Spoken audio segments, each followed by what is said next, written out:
today's video, we're going to show you a few tips about lawn care.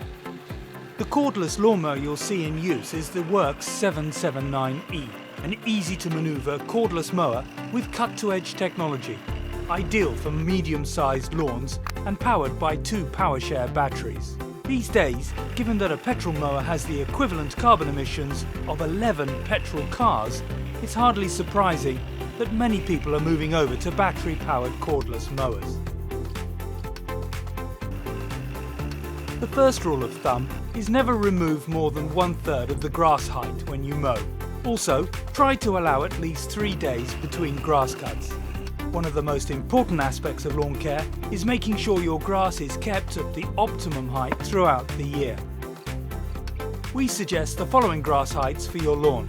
For the average lawn in constant use, the optimum height range will be between 25 and 50 millimeters.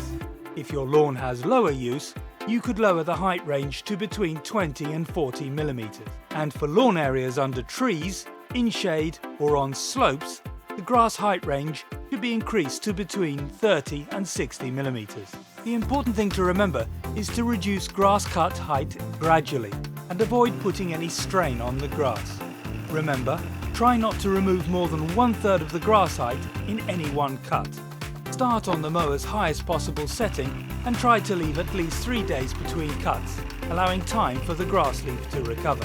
If you're seeing lots of yellow-coloured grass stems, you've probably reduced the cut height too quickly. Over a year, the optimum grass cut height will vary to ensure you have healthy growth and appearance. In the next section, we'll run through the optimum height for each month and some tips for maintaining your lawn during the yearly cycle. Around February or March, as your grass begins to recover after the cold winter period, choose a dry day and give it a high cut. Now, over the next couple of weeks, lower the cutting height gradually until the grass height is around 50 millimeters. If you're struggling to find a dry day, a surprisingly effective solution is to use your leaf blower to blow the grass dry, easy if you're using PowerShare batteries. On these early cuts, you should walk slowly, avoid too low a cut height and empty the bag frequently. Wet grass puts a lot of strain on any mower, and these tips will help to avoid clogging.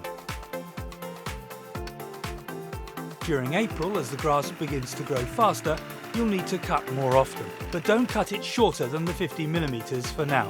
We want to give the grass a chance to grow strong roots. In May and June, you will probably need to be mowing at least once a week. You can lower the cut height to between 30 to 40 millimeters. Your Worx cordless mower is highly maneuverable, but be careful not to scalp the grass on uneven areas, leaving bald patches on your lawn. In this situation, rather than trying to adjust anything on the mower, it would be far better to level out those uneven patches. In July and August, you should continue to cut your lawn as you did in June, unless we have a period of hot weather, in which case it's a good idea to leave the grass collecting bag off the back of the mower and allow the cuttings to fall and mulch into the grass roots. This helps to retain some moisture and feeds the grass at the same time. During these drier periods, reduce your grass cuts to once every 2 weeks and increase the cut height to protect the grass roots from the sun. Remember, it's not a good idea to feed the lawn before going on holiday, and don't cut the grass right back in an effort to beat the growth while you're away. You'll only encourage it to grow even faster. In September, or as soon as the autumn rains set in, start mowing more frequently and lower the cut height to between 30 and 40 millimeters. If your lawn is prone to moss, you should consider leaving the grass longer to keep the moss levels down. In October, we advise that you start mowing less frequently and return the grass cut height to the winter levels of 50 millimeters. Remember, it's a good idea in damp conditions to empty the bag more often and keep the mower deck clean and free of blockages.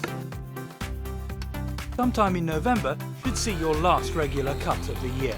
In December or January, depending on the state of your lawn, you might decide to give your grass a winter cut just to keep it looking tidy.